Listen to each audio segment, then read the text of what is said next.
Hi guys, so in this video I will talk about several graphs. So the first one is the most basic one. From this graph we can identify the consumer surplus. The consumer surplus is the area below the market demand curve but above the market price, so it is the purple area. And also we can identify the producer surplus. The producer surplus is the area above the market supply curve but below the market price. So the orange area is the producer surplus. Also, when we have demand is equal to supply, we have the market equilibrium. So it is point B. Then we can say the market equilibrium price is 4, and the market equilibrium quantity is also 4 because the corresponding price and the quantity are both 4.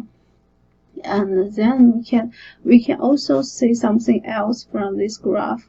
For example, the total benefits is the area below the market demand curve. So it would be area A, B, E, O, and the total cost would be the area below the market supply curve. So it would be C, B, E, O.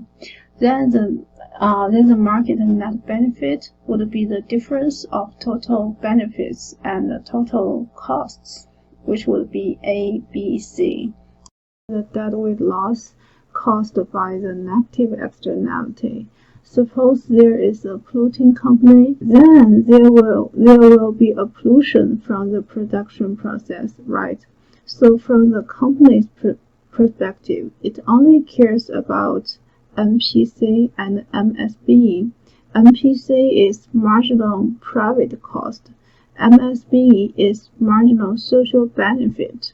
So the intersection of those two lines is from market equilibrium, or from this specific industry's perspective, the intersection of MPC and MSB is the market equilibrium. However, from the society's perspective, because there are so many people within the society, and due to the production, there will be some pollution produced. So the pollution is harmful for human health, for our ecosystem. So from society's perspective, the total costs include the production costs and also the damage costs. So the marginal social cost would be greater than the marginal private cost. Then from the society's perspective, the social equilibrium would be the intersection of MSC, marginal social cost, and MSB, marginal social benefit. So it would be E star. So we can say the market equilibrium is not equal to the social equilibrium. So that's why we say the market is inefficient. And also there is a new concept, deadweight loss. So it is defined as the loss from being market equilibrium, because being market equilibrium is not the best choice for our society, because the society's net benefit is maximized when the marginal social cost is equal to marginal social benefit. However, the market equilibrium cannot maximize the social net benefit. So it's really important for you to make the difference between those two concepts, the market equilibrium and the social equilibrium. So how can we find the loss created by the market by inefficient market equilibrium. An easy way to do this is to first find the market equilibrium and find the corresponding quantity. So our market equilibrium is E. The market equilibrium quantity is Q1. We connect E and Q1. Then we extend this line to MSC point A, and the triangle, the red triangle enclosed by A, E, and E star is the deadweight loss caused by the inefficient market equilibrium. So in this example, I will talk about the market failure caused by public goods. And here are several questions I have. Why public goods lead to market failure? Why the market tends to underproduce the public good? How to find the deadweight loss caused by a missing market for public good? So think about the education, the public education as an example of public good. So when suppose everyone in our society is getting educated, then there would be other good effects from the public education. For example, the crime rate may be reduced, right? So when we take all those good benefits into consideration, the social benefit will be greater than the marginal benefit. So that's why we say the marginal social benefits is higher than the marginal private benefits curve. And this black downward sloping line is the marginal private benefits curve, and this green downward sloping line is the marginal social benefits curve. And there is only one marginal cost curve, this one, the black upward sloping line. So at the market equilibrium, E, we say the marginal private cost is equal to marginal private benefit. However, at the social equilibrium, the marginal private cost is equal to marginal social benefits. So what I want to say is that when there is a public good and when there is a missing market for the public good, the market equilibrium is not equal to social equilibrium. So the society's net benefit is maximized at social equilibrium. So what does that mean? That means the market equilibrium is inefficient at the society's level because the social net benefit is not maximized at point E. So there would also be a deadweight loss caused by inefficient market equilibrium, or we say the market failure. Again, we find the market equilibrium E and find the corresponding quantity Qm, connect E and Qm, extend this line to MSB, marginal social benefits, find point A, and we connect A, market equilibrium E, social equilibrium O. The triangle enclosed by those 3 points is the deadweight loss caused by public good. So in this example, we are going to talk about how to get the aggregate demand curve for public good. So suppose there are 2 individuals in this case, and we are going to calculate the aggregate demand curve for the street light. So the demand curve for person A is equal to P is equal to 6 minus Q, and the demand curve for person B is P equal to 8 minus 2Q. So we first think about this question from market's perspective. Suppose person A and person B are price takers. They cannot change the price. So when the price of street light is equal to 8, what happened? For person A, when P is equal to 8, Q is 0. For person B, when P is equal to 8, QB is also 0. So that means when the price of street light is equal to 8, neither A or B would be willing to pay for the street light. There would be no street light. So that is the problem with public good, the market failure caused by public good. Then we need the government's, the social planners' help. At each level of quantity, we need to determine each individual's willingness to pay, and we sum those willingness to pay up. That would be the society's willingness to pay curve. So suppose in this case, we have A's willingness to pay and we have B's willingness to pay.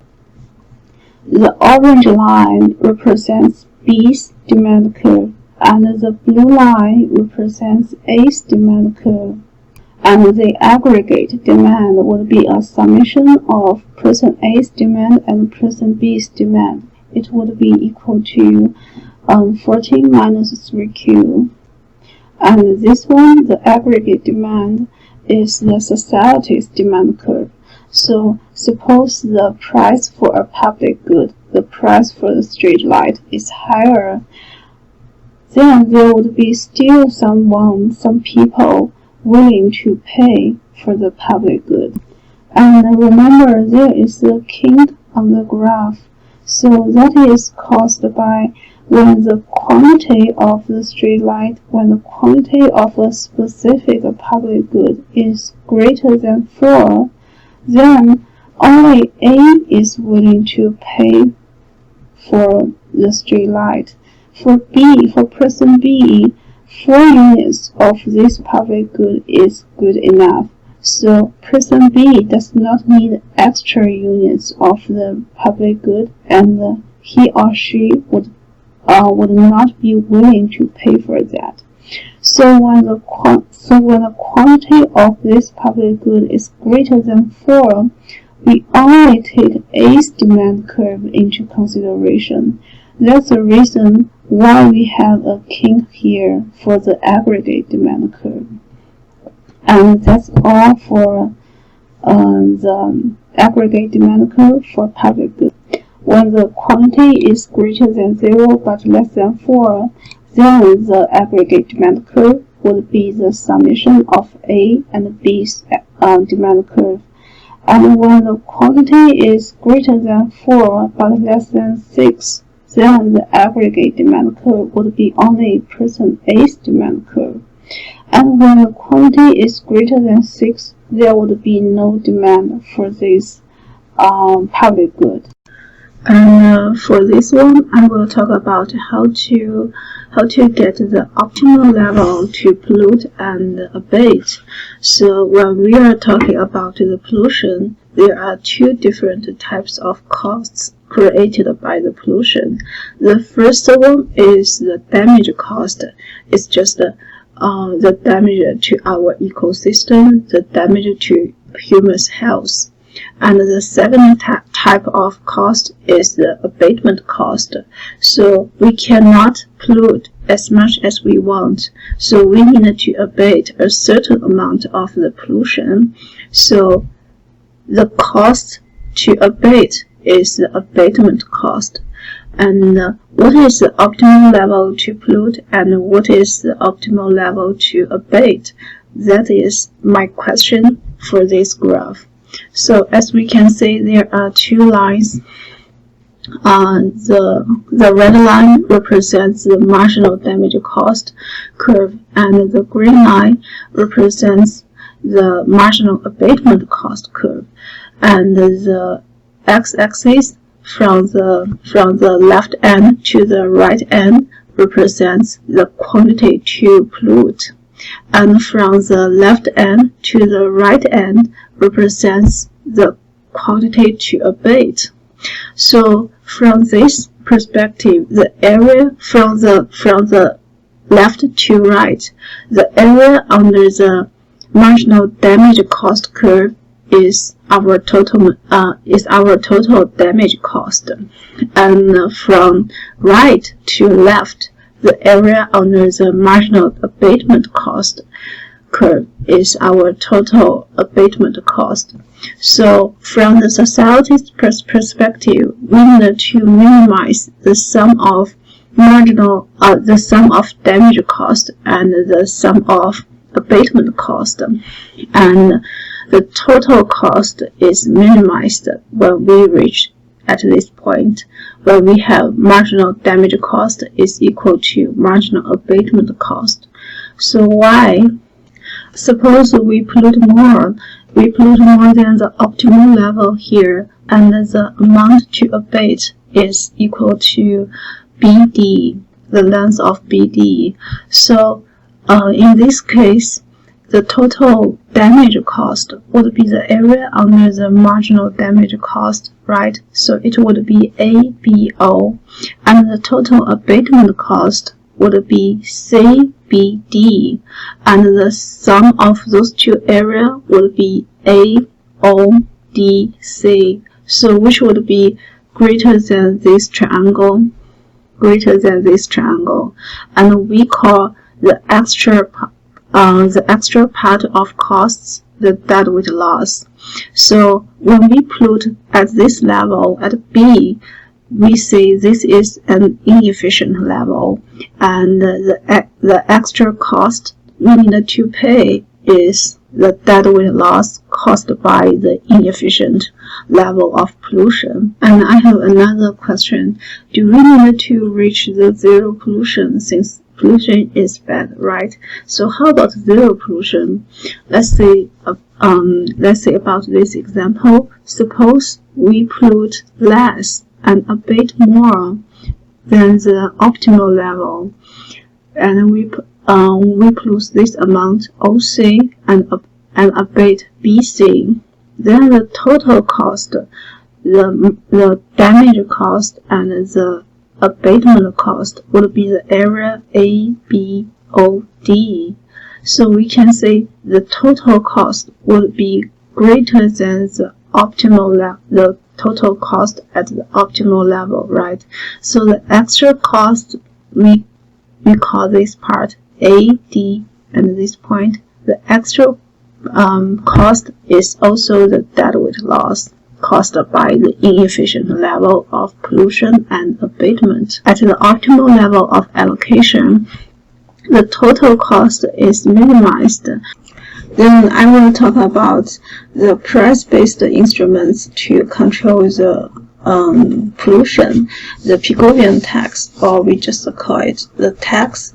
And suppose there is a tax, the tax is T for each unit of pollution, and suppose the firm will pollute 10 units of pollution.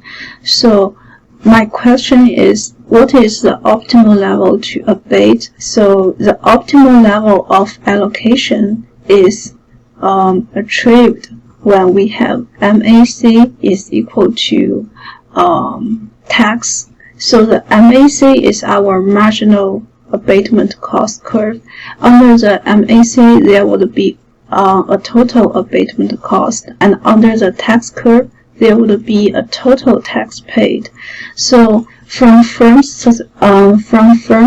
perspective, it would need to minimize the cost of total abatement and total tax paid. And the optimal level is achieved when we have MAC is equal to tax. Suppose the firm abate more than the optimal level, A star. Suppose the firm abate A1, then we can say the total cost would be a sum of DOA1 and FBCA1. DOA1 is the area under the marginal abatement cost curve, so it represents firm's total abatement cost when the firm is going to abate the amount A1. And the rest of the pollution, 10 minus A1, for this part, the firm is going to pay the tax for it. So the total tax the firm has to pay is equal to FBCA1. Then the total amount the firm has to pay would be equal to DOCBF. And comparing to our initial total cost at the optimal level, there would be a little triangle, this one DEF, and we call this the deadweight loss due to the inefficient allocation. Then suppose we abate less at A2, which is less than A star. So at A2, the total abatement cost would be OFA2, and the total tax the firm has to pay would be DA2CB. Then the total amount the firm has to pay would be equal to DFOCB.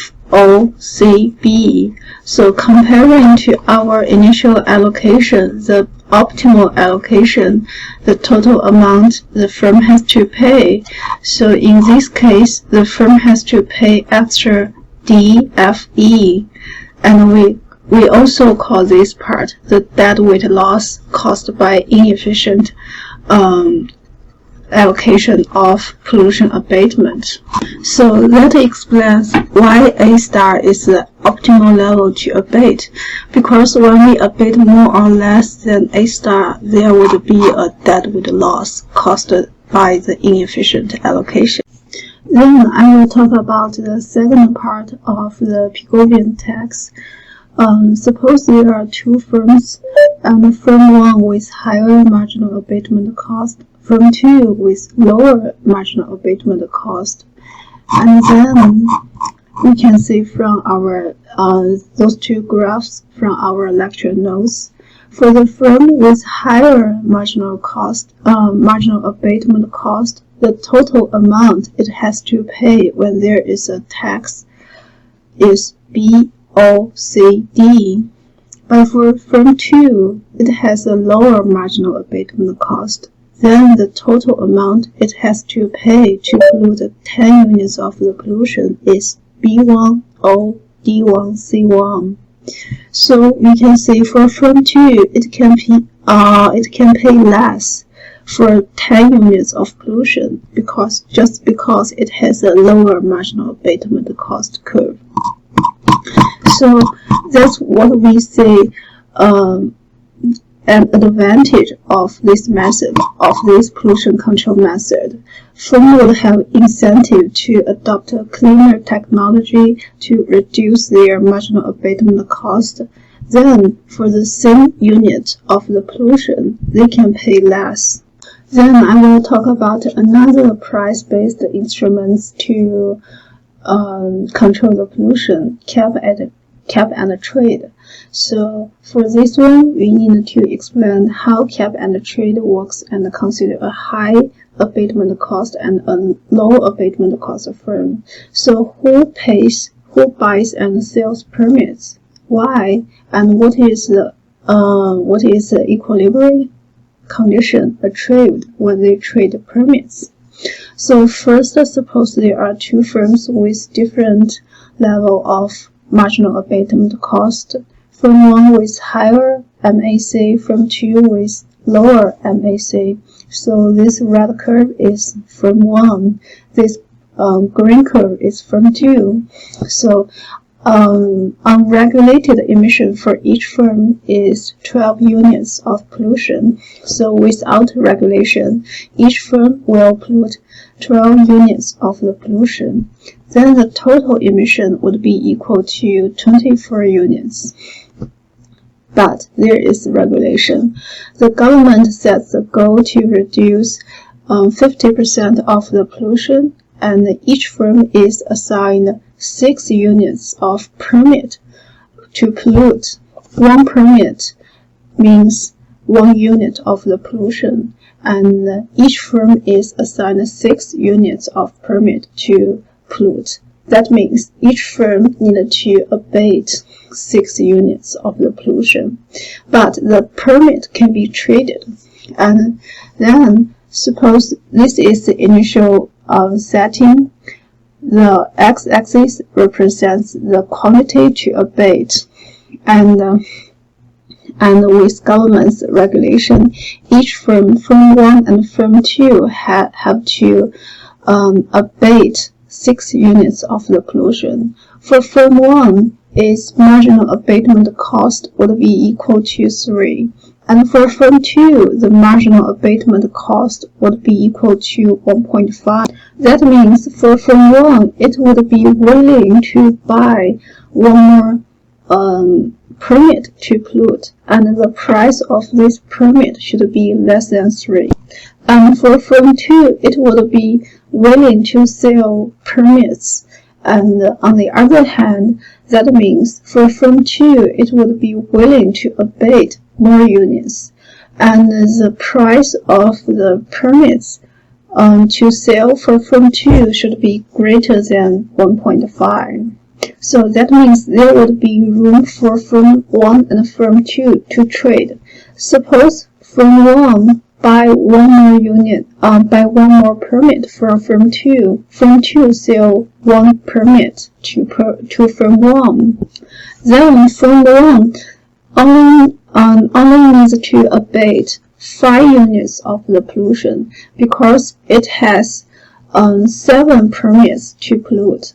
And for firm 2, it has to abate 7 units of the pollution because now it only has 5 permits to pollute. Then we can see the price for firm 1 to abate would be equal to 2.5, and the price for firm 2 to abate would be equal to 1.75. The prices are different, and that means there is still room for those two firms to trade with each other. And suppose firm 1 buy one more permit from firm 2. Let's go to our third graph. For firm 1, it has to abate 6 units of the pollution because it buys 2 permits from firm 2. It has 8 permits in total. And for firm 2, because it sells 2 permits to firm 1, so it only has 4 permits to abate.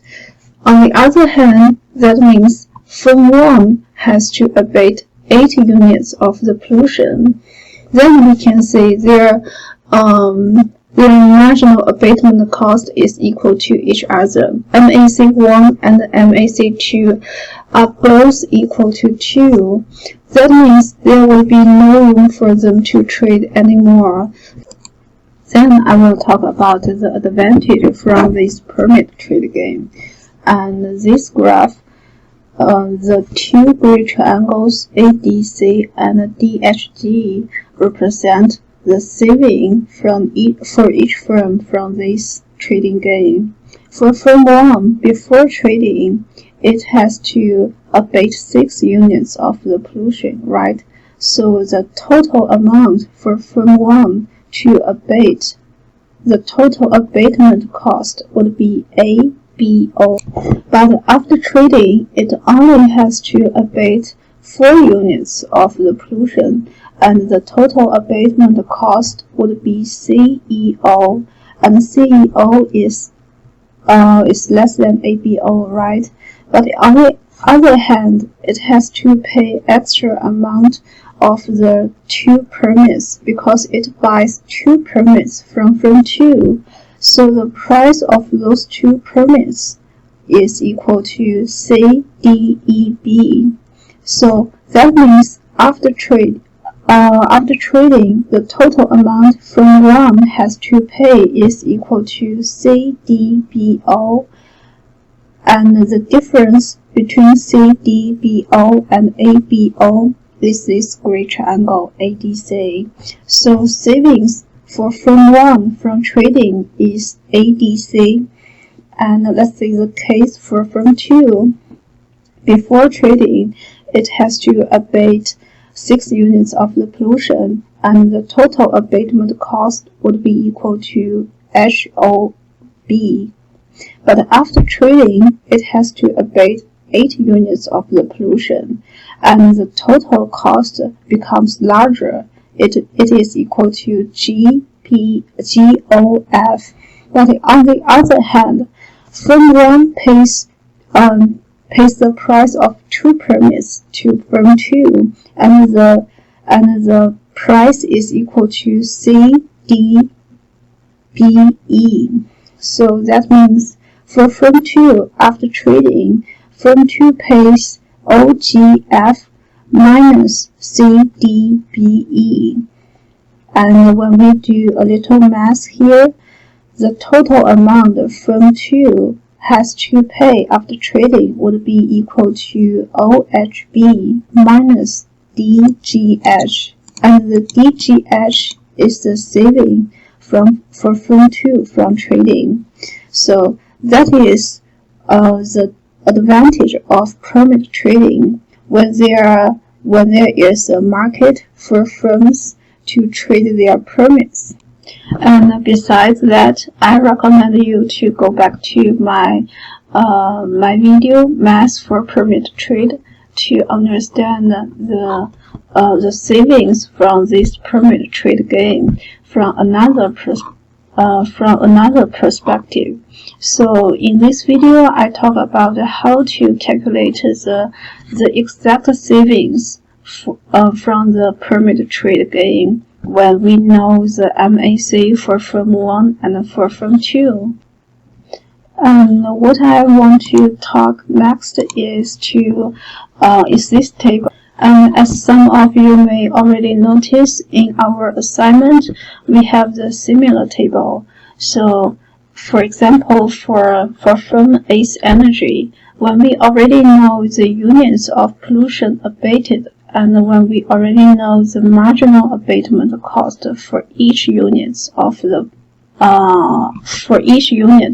abatement, how can we get the total abatement cost? So we start from the first row. Suppose there is 0 abatement, then the marginal abatement cost for 0 abatement is equal to 0. So it is really easy to understand the total abatement cost for 0 abatement would still be equal to 0, right? And then suppose we abate 1 unit of the pollution, the marginal abatement cost is equal to 4. That means the total abatement cost for 1 unit of the abatement is also equal to 4. I think that one is also easy to understand. And then we go ahead. Suppose we are going to abate an extra amount of the pollution. The marginal abatement cost for this second abatement would be equal to 8. And we already know the total abatement cost for 1 unit is equal to 4. The marginal abatement cost for the 7th unit of the abatement is equal to 8. Then the total abatement cost for 2 units would be a sum of those two numbers, 4 plus 8, which is equal to 12. And when we already know the total abatement cost for 2 units of abatement, and we go ahead to abate 1 more unit, the marginal abatement cost for this 3rd unit of the pollution would be equal to 12. And then the total abatement cost for 3 units of the pollution would be equal to a sum of those numbers. 12 plus 12 is equal to 24. So that's how I get the 3rd column. Then we are going to talk about the dynamic problem. When there is dynamic efficiency and when there is a discount rate, when the resource is scarce, we consume more in the first period. So first, what is a dynamic problem? Let's see the definition of the dynamic problem. The first one is systematic link. That means what I do today affects what I can do in the future. And then the second condition is forward-looking. That is defined as pick up an optimal string of action for your entire lifetime. So let's see the example in our lecture. Suppose you don't like taking the same route to school on 2 days in a row, and there are two options you can choose, route A and route B. The strategy 1 is to take route B on Monday, route A on Tuesday, route B on Wednesday and Friday, and route A on Thursday. Then you don't need to take the same route to school on 2 days in a row. So the second strategy would be take route A on Monday, Wednesday, and Friday, and take route B on Tuesday and Thursday. So is there a systematic link?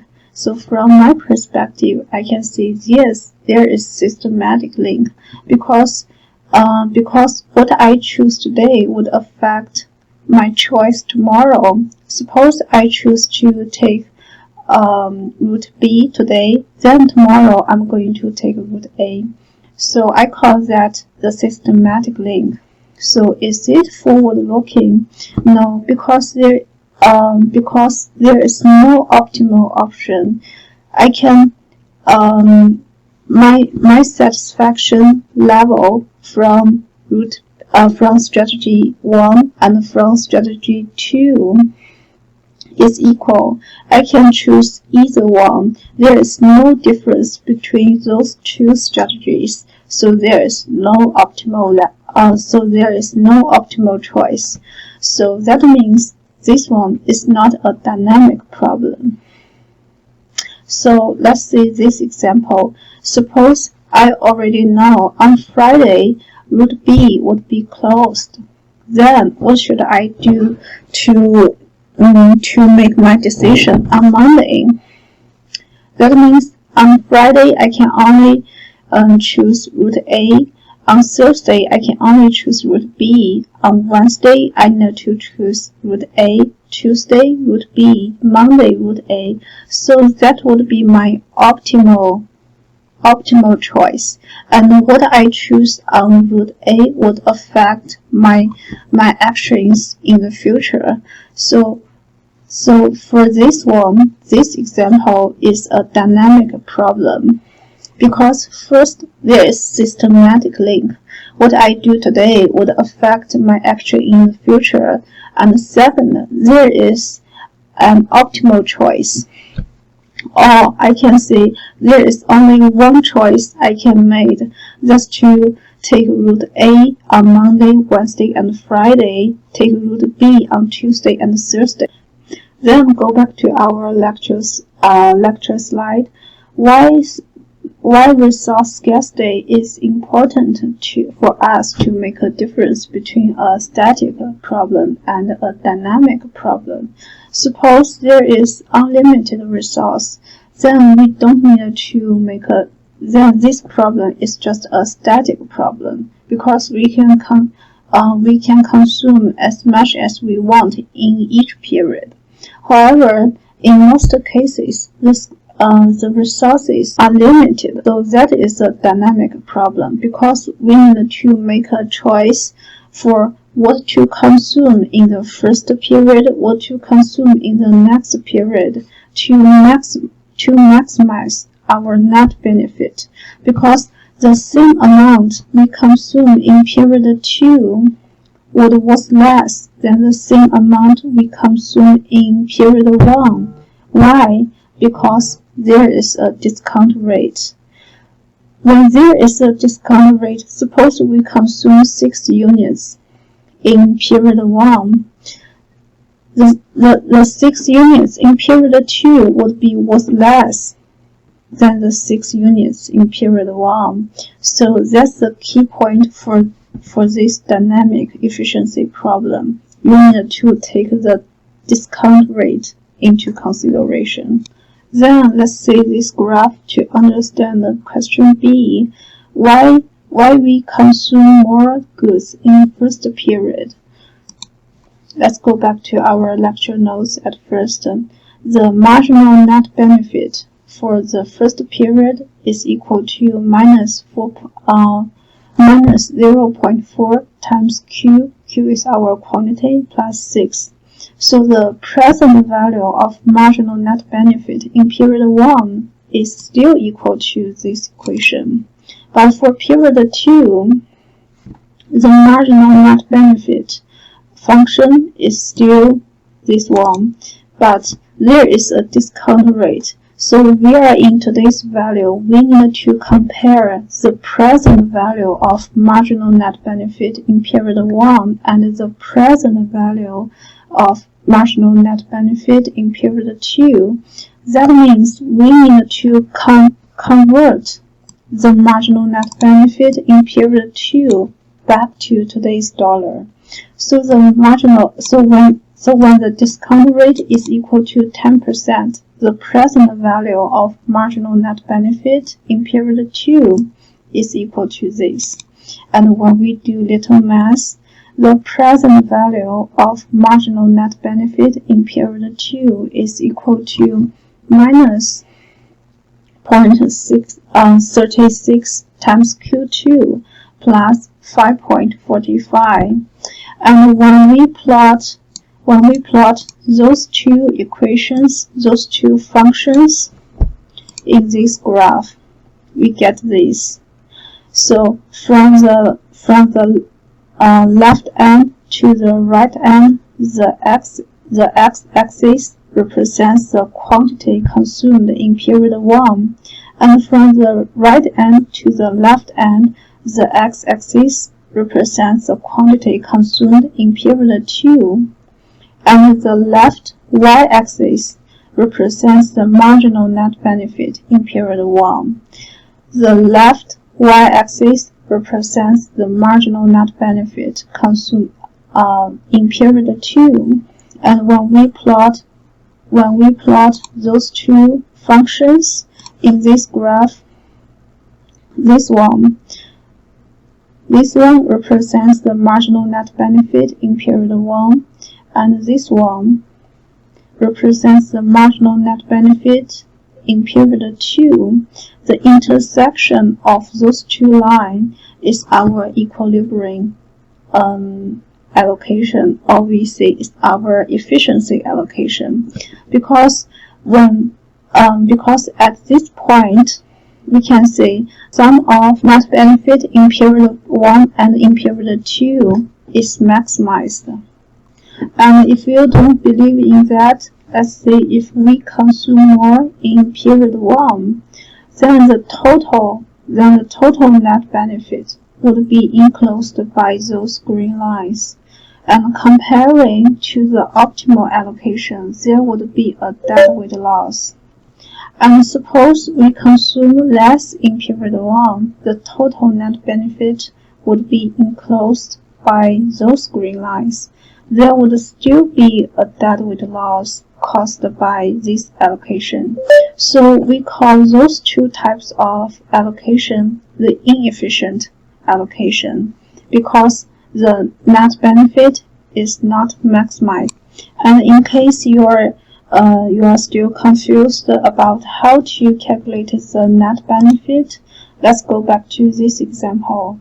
So the net benefit from consuming in period 1 is the area under the present value of marginal net benefits curve. So when we consume at this amount in period 1, the benefit from period 1 would be this orange area. And when we consume this amount in period 1, that means we consume this amount in period 2 because the total amount is 20 units. So this line represents the present value of marginal net benefits in period 2, and when we consume this amount in period 2, that means the net benefit is represented by this blue area. So the total net benefits from period 1 and period 2 would be the sum of those two areas, PVNB1 and PVNB2. So similarly, we can we can get the net benefit when we consume more than the optimal level E in period 1, or when we consume less than the optimal level E in period 1. So from both cases, we find there is a deadweight loss. That is the dynamic efficiency problem. It's also very important for you to understand these graphs. And our next topic is marginal user cost. It is the present value of foregone future opportunity at the margin. Or we can say it is the cost of an additional unit of future consumption foregone due to an additional unit consumed now. And the marginal user cost is equal to the difference between price and marginal consumption cost. When there is a scarce resource, the marginal user cost go up. So that is the only thing we need to know. Be familiar with the marginal user cost. So in our lecture notes, I also talk about the calculation about the marginal user cost, but I would not include this part in exam 1. So you only need to know with a scarce resource, marginal user costs go up. So I think that would be everything I would talk about the graphs and the calculations. Then I would do a brief review with you. So the next part can be totally done by yourself, and I just cover a little bit in case you are interested in it. So if you think you can do this by yourself, you can skip the last part of this video. So first, the basic micro skills, microeconomic skills: identify total benefits, total costs, net benefit, producer surplus, consumer surplus, and find an equilibrium price and quantity on a graph. I already talked about this. Then, why do markets fail sometimes? Because there are externalities, there are public goods, and sometimes the property right is not assigned well. So at that time, the market fails. And then we talk about externality, property rights, and public goods one by one. So you can go back to our lecture notes to know the definition of externality and what kind of externality it is. For example, the pollution would be an example of negative externality. Street light and public education would be examples for positive externality. And also, we need to be able to show marginal private cost and marginal social cost and identify the private and social equilibrium on a graph. Identify the deadweight loss presented in the market equilibrium. So I already covered this. The property rights.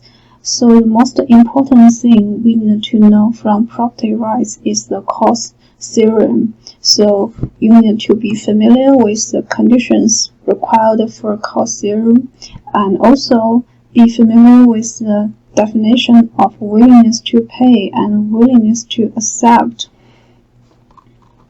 Then the public goods. There are two characteristics of public good. First, public good is non-excludable. Second, the public good is non-rival. Non-excludable means that you cannot exclude someone else to consume this public good. Non-rival means that your consumption of this good would not reduce the amount available for other people to consume. So why public good lead to market failure? And why the market tends to underproduce the public good? How to find the deadweight loss caused by a missing market for public good? So see the graph. And also we need to be able to sum individual demand curves to to get the market demand for public goods. See the last section, or see the lecture video about the math about public good. Then I talk about the types of environmental values, also the method to measure those environmental values. Under the reviewed preference method, there are 4 strategies, and under the stated preference, there are 1 strategy survey. So we need to know the disadvantage and advantage from those methods. Then I talk about cost and benefit analysis. So when the cost of a project is less than the benefit from the project, that means when the net benefit is positive of one project, then we can go ahead to do this project. And the optimal allocation, the optimal level for us to finish this project is determined by maximize the net benefit. So when the difference between total costs and the total benefits is maximized, then we achieve the optimal level of allocation. However, sometimes we do the project in several periods, and the benefits or costs from the next period may not be equal to the same amount in this period because there is a discount rate. Or we can say because we have time preference, that means the resource is scarce and we prefer to consume this resource not in current period than the next period. So due to that, we talk about the present value and the future value. Suppose you deposit $100 in a bank with an interest rate 10%. Then after 1 year, the total amount you can get from the bank would be equal to 100 times 1 plus 10%. So that is the formula you need to be familiar with. It's very important. Then I talk about pollution and instruments. There are several types of pollutants, like the stock pollutants, like the fund pollutants. Make a difference between those two pollutants. And then how to decide the amount to pollute and abate. I talk about this in a graph. The quantity-based instruments for pollution control, basically it is just a command and control method. So there are several disadvantages for this method. For example, when there is a strict command from the government that you have to abate 6 amount of the pollution, then that's all. You just need to abate 6 amount of the pollution. So there would be no incentive for firms to adopt cleaner technology or to reduce their marginal abatement cost. Then I talk about price-based instruments for pollution control. The first way I talk about is the Pigovian tax, and I covered this in a graph. And then I talk about the tradable permit. The graph is also very important. And why do we like price-based instruments to control the pollution? Because from those two methods, we can see there is an incentive for a firm to adopt cleaner technology. And the second method, the cap and trade, provides a market for pollution. So the second method just corrects the missing market problem for pollution. And the last topic I talk about is the dynamic efficiency. First, you need to know 2 conditions for a dynamic problem. What makes a problem a dynamic one? And why is resource scarcity important for us to make a difference between a static and a dynamic problem? And for the second one, in a 2-period model with discounting rate and a scarce resource, do you consume more good or less in first period? And you need to do the analysis on a graph. And then we talk about marginal user cost. With a scarce resource, marginal user costs go up. So that's all we talk about in the first half of this course. And those topics, most of them I will cover in first exam. And good luck.